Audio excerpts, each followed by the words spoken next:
Hello à tous et bienvenue sur Marana TV dans l'émission Mode et Tendance. Je suis ravie de vous retrouver aujourd'hui en compagnie de Coralie. Salut Fatou. Salut. Alors Coralie est mannequin, elle vient tout juste de sortir son premier livre qui s'appelle Strass et paillettes, le guide de survie d'un mannequin. On va revenir en détail sur son livre et sur son très beau parcours de mannequin. Je vous dis à tout de suite sur Marana TV.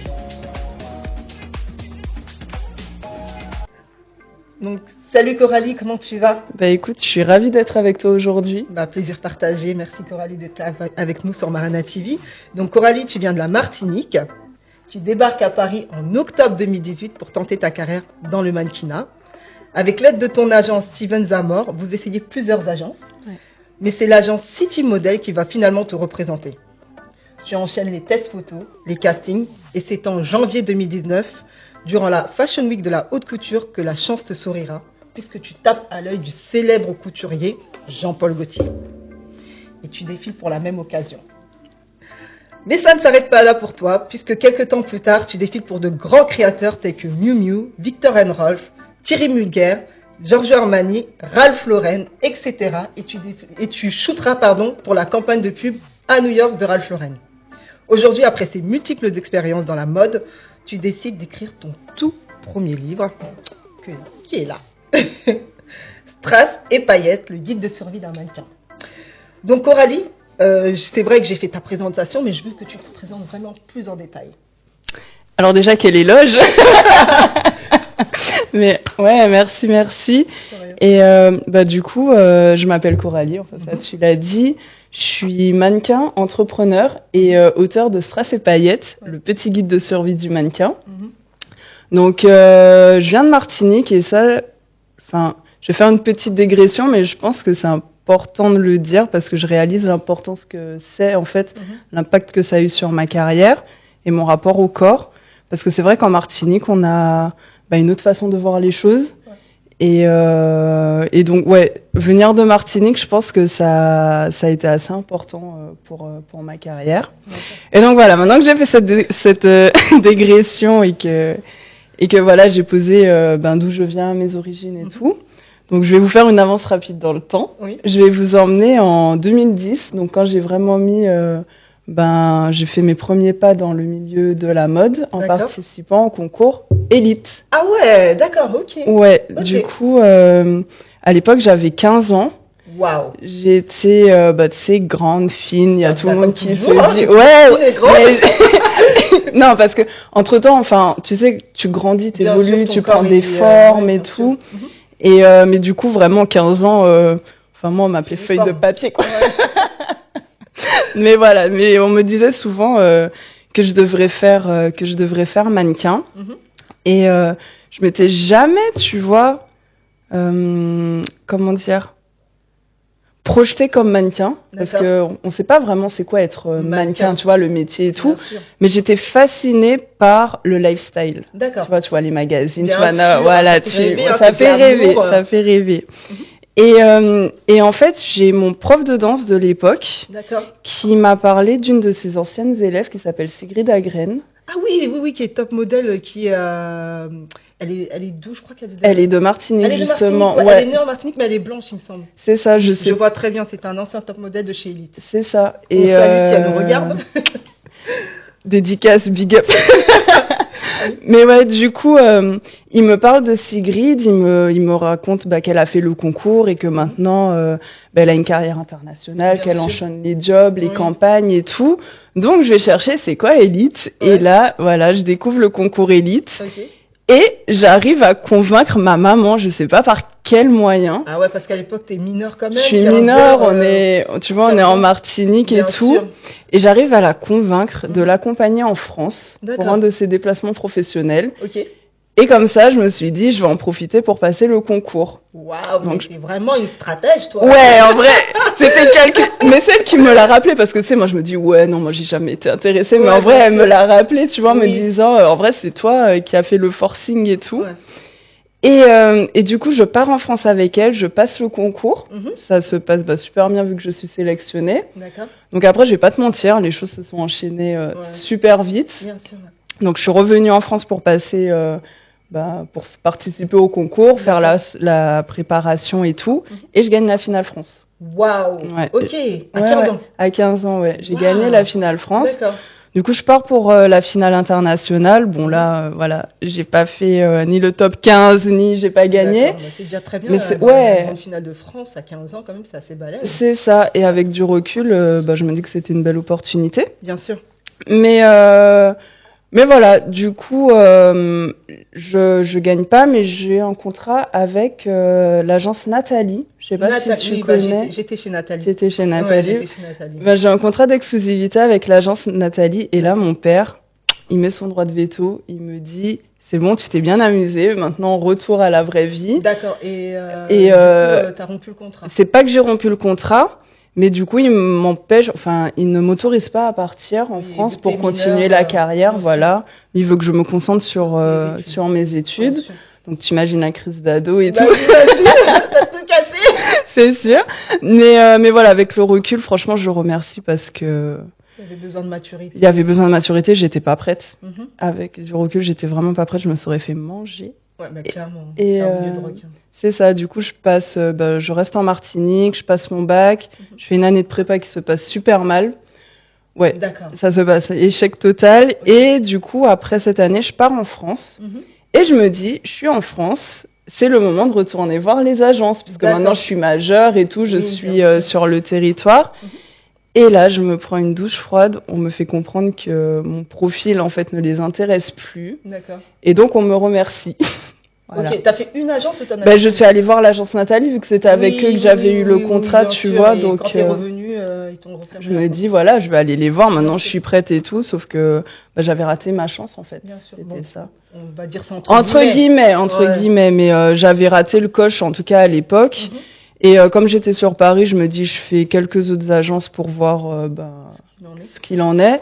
Et pareil, je me prends des vents, ça fonctionne pas du tout. Donc moi, le timing était vraiment pas bon. Donc je laisse le mannequinat. Pour moi, je ferme la porte, tu vois, je me concentre sur mes études et tout. J'attrape mon bachelor. J'ai mon bachelor. Je rate mon inscription pour mon master, mais tu vas voir, ma vie, elle est comme... mais non, mais je te jure, mais on y arrive.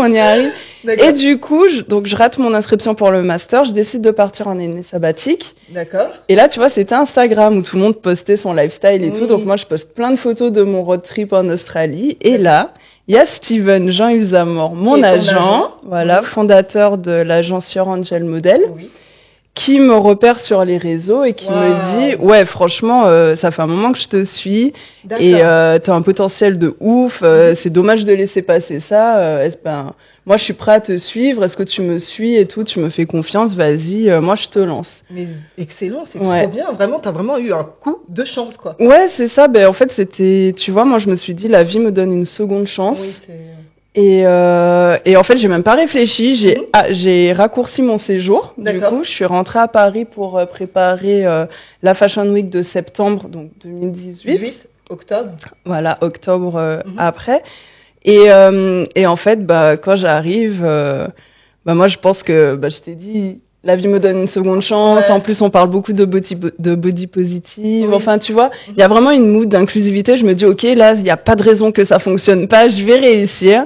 Et là, la douche froide, encore une fois, je me retrouve confrontée à la réalité. Non, pas au rejet, mais à la réalité et au quotidien du métier de mannequin. D'accord. Avec tous les hauts et les bas que ça implique. Donc voilà, c'était ma présentation qui était très longue, désolée. Ta présentation, c'est bien. Comme ça, on voit un peu le côté positif, le côté négatif, les rejets, etc. Et moi, je trouve que c'est une présentation riche, mais c'est quand même intriguant. On va passer à la deuxième question. Donc, tu as sorti ce fameux livre qui s'appelle Strass et paillettes. Dis-moi, pourquoi le choix de ce titre, Strass et paillettes? Alors déjà, c'est super long, mais le vrai titre, c'est Strass et paillettes, le petit guide de survie du mannequin. Le petit guide de survie d'un mannequin. Ouais.